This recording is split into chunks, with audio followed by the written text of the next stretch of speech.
குழந்தை தடுமாறி விழுவதும், கஜினி முகமது 17 முறை படையெடுத்ததும் தோல்வி என்றால் நீங்கள் தோல்வியடைவதில் எந்த பிரச்சனையும் இல்லை. ஹாய், ஹலோ, வணக்கம். வெல்கம் டு துயில் பாட்காஸ்ட். நான் உங்கள் ஜேகே. கோபிநாத் அவர்கள் எழுதிய ப்ளீஸ் இந்த புத்தகத்தை வாங்காதீங்க என்ற புத்தகத்திலிருந்து. எதிர்க்கட்சிக்காரன் பார்த்தா என்ன நினைப்பான்? கவுண்டமணியின் பாப்புலரான காமெடி டயலாக் இது. சீரியஸாகவே நமது வாழ்க்கையை இப்படித்தான் வைத்திருக்கிறோம் என்று சொல்கின்றன ஆய்வுகள். எந்த ஒரு செயலையும் செய்ய துவங்கும் முன் அதில் இருக்கிற சாதக பாதகங்களை பற்றி ஆராய்கிறோமோ இல்லையோ, அடுத்தவர் இதை பற்றி என்ன சொல்வார்களோ என்பது பற்றி தான் அதிகமாக யோசிக்கிறோம். அதிலும் நமக்கு வேண்டாதவர்கள் என்ன சொல்வார்கள் என்பது பற்றி தான் நமக்கு அதிக அக்கறை. அவர்தான் உனக்கு வேண்டாதவராயிற்றே, அப்படி இருக்கையில் அவர் என்ன சொன்னால் என்ன? இந்த அலசல்களை எல்லாம் நம் மனசு செய்தாலும் கூட அடுத்தவர் என்ன சொல்லுவார் என்று கவலைப்படுவதை நம் மனசு நிறுத்தாது. இந்த சுற்றம், சமூகம், இதனோடு இணைந்து வாழ்வதுதான் நமது பலம். அமெரிக்காவில் நல்லதோ கெட்டதோ அடுத்த வீட்டுக்காரன் என்ன சொல்வான் என்பதை பற்றியெல்லாம் அக்கறைப்பட மாட்டார்கள். அதற்கு காரணமும் உண்டு. அவர்கள் ஒவ்வொருவரும் வெவ்வேறு பின்புலங்களிலிருந்து வந்து அமெரிக்காவில் குடியேறியவர்கள். அதனால் அடுத்தவர் விஷயத்தில் மூக்கு நுழைப்பது என்பது இயல்பிலோ அல்லது பழக்கத்திலோ அங்கு கிடையாது.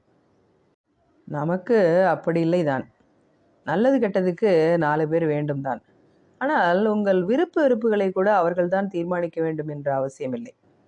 அதற்காக உங்கள் மனதில் பட்டதையெல்லாம் செய்ய வேண்டும் என்று அதற்கு அர்த்தமும் இல்லை. நீங்கள் ஆய்ந்து புரிந்து செயல்படுகிற விஷயம் குறித்து அதோடு தொடர்பில்லாத இன்னொருவர் என்ன சொல்வார் என்று எதற்காக நீங்கள் சங்கடப்பட வேண்டும்? அதற்கு காரணம், நீங்கள் தோற்று போனால் அவர் உங்களை ஏளனமாக பேசிவிடுவார் என்பதுதான்.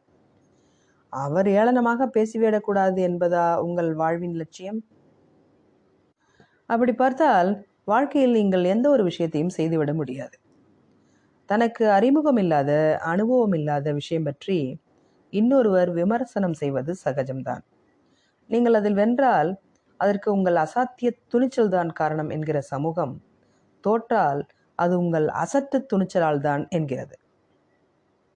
எப்படி பார்த்தாலும் உங்களது செயல் யாரோ ஒருத்தருக்கு உறுத்தலாகத்தான் இருக்க போகிறது. எல்லோருக்கும் நல்லவனாக இருக்க யாராலும் முடியாது. நீங்கள் தப்பு செய்ய வேண்டும் என்று நினைக்காமல் செய்யும் எந்த செயலுக்காகவும் சம்பந்தமில்லாதவர்களின் விமர்சனங்களுக்காக பயந்து கொண்டு அதை செய்யாமல் முடங்கி போகாதீர்கள். தோல்வி என்பது அவமானகரமானது என்று பல தலைமுறைகளாக உங்கள் மூளைக்குள் ஏற்றப்பட்டு இருப்பதால் தான் இந்த சங்கடம் உங்களுக்கு நேர்கிறது. தோற்றால் மீண்டு எழ நீங்கள் தயார். ஆனால் அடுத்தவரின் கேலி பேச்சை சந்திக்க நீங்கள் தயாராக இல்லை. உங்களிடம் ஒரே ஒரு கேள்வி. தோற்காமல் ஜெயித்தவர்கள் யாராவது ஒருவரை காட்டுங்களேன் ப்ளீஸ். குழந்தை நடப்பதற்கு முன்னால் தடுமாறி விழுகிறதே, அது அதற்கு கிடைத்த தோல்வியா? இல்லவே இல்லை, நடப்பதற்கான அதன் முயற்சி அது. அப்படித்தானே எல்லாமும். சமூக அபிப்பிராயங்களுக்காக பயந்து கவலைப்பட்டு கொண்டு நம் கனவுகளை எல்லாம் பல வருடங்களாக காயப்படுத்தி வைத்திருக்கிறோம். உங்களுடைய முயற்சியில் ஏற்படுகிற விளைவுக்கு அடுத்தவர் வெற்றி தோல்வி என்று என்ன பெயர் வேண்டுமானால் வைத்துக் கொள்ளட்டும். நீங்கள் அதை எப்படி அணுகப் போகிறீர்கள் என்பதுதான் முக்கியம்.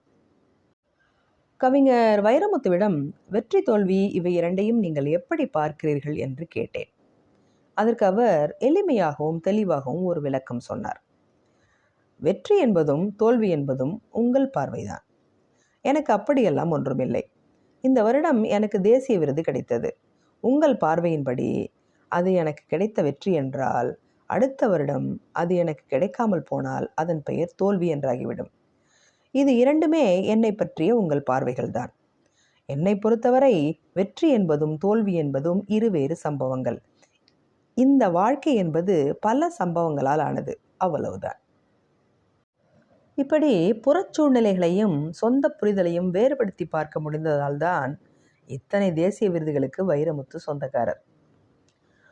நீங்கள் செய்கிற வேலை எதிர்பார்த்த அளவுக்கு பலன் தரவில்லை என்றால் நீங்கள் அதை செய்த முறை தவறு. அதை சரி செய்ய முயலுங்கள், அவ்வளவுதான். அதில் மூன்றாவது மனிதர் எங்கிருந்து வந்தார்? உங்களை இந்த சமூகம் ஹீரோவாக பார்க்க வேண்டும் என்கிற ஆசையும் ஆவலும் தானே உங்களை தோற்கக்கூடாது என்ற பயத்தையும் தந்தது. உலகம் உங்களை பார்ப்பது இருக்கட்டும், நீங்களே உங்களை ஒரு ஹீரோவாக பார்க்கிறீர்களா? உங்கள் ஹீரோ இமேஜை உங்களின் வெற்றி தோல்விகளுக்கு ஏற்ப சுற்றம் தூக்கி வைத்து கொண்டாடலாம், அல்லது பொத்தன தரையில் போட்டுவிட்டு சிரிக்கலாம். ஆனால் நீங்கள் உங்களுடைய அந்த மன ஹீரோவை எப்பொழுதும் உயிர்ப்புடன் வைத்திருங்கள். அவனை மோட்டிவேட் பண்ணிக்கொண்டே இருங்கள். அடுத்து ஜெயிக்கப் போகிறேன் என்று அவனிடம் சொல்லுங்கள். ஊர் உங்கள் மன ஹீரோவை என்ன வேண்டுமானாலும் சொல்லிவிட்டு போகட்டும், ஆனால் உங்களை பொறுத்தவரை அவன்தான் சூப்பர் ஸ்டார். புரிதல் இல்லாமல் உங்கள் தோல்வியை பற்றி மட்டுமே விமர்சிப்பவர்களை பற்றி ஏன் நீங்கள் கவலைப்பட வேண்டும்? அவர்களுக்கு தோல்வி என்றால் என்ன என்றே தெரியாதே. கஜினி முகமது 16 முறை தோற்று 17வது முறையாக வென்றான் என்று இன்னமும் அவர்கள் தங்கள் வசதிக்கேற்ப சொல்லிக் கொண்டிருக்கிறார்கள். போரிட்ட 16 தடவையும் கொஞ்சம் கொஞ்சமாக செல்வ வளங்களை நம்மிடமிருந்து கஜினி முகமது அபகரித்து கொண்டு போய் தன் கஜானாவில் சேர்த்ததை இன்னமும் கஜினி முகமது தோற்றான் என்று கதை சொல்கிறவர்களுக்கு தோல்வி வெற்றி இரண்டையுமே பற்றி தெரிவதற்கு வாய்ப்பில்லை. அவர்களை பொறுத்தவரையில் ஜெயித்தால்தான் நீங்கள் ஹீரோ, அது அவர்கள் அபிப்பிராயம். தோற்றாலும் உங்கள் மன ஹீரோ எப்போதும் உங்களுக்கு ஹீரோ தான். அவனை கலைப்படையாமல் வைத்திருக்க வேண்டியது உங்கள் பொறுப்பு. சினிமாவில் கூட ஹீரோ என்றால் ஜெயிக்க வேண்டும் என்று ஒரு எழுதப்படாத சட்டம் இருக்கிறது. எல்லோருமே ஜெயிக்கத்தான் வேண்டும் என்றால் யார்தான் தோற்பது? அடிப்படையில் தோல்வி என்ற ஒன்று இல்லவே இல்லை. பிறகேன் அது குறித்த வேண்டாதவர்களின் கேலி சொல்லுக்காக நீங்கள் கவலைப்பட வேண்டும்? குழந்தை தடுமாறி விழுவதும் கஜினி முகமது 17 முறை படையெடுத்ததும் தோல்வி என்றால் நீங்கள் தோல்வி அடைவதில் எந்த பிரச்சனையும் இல்லை.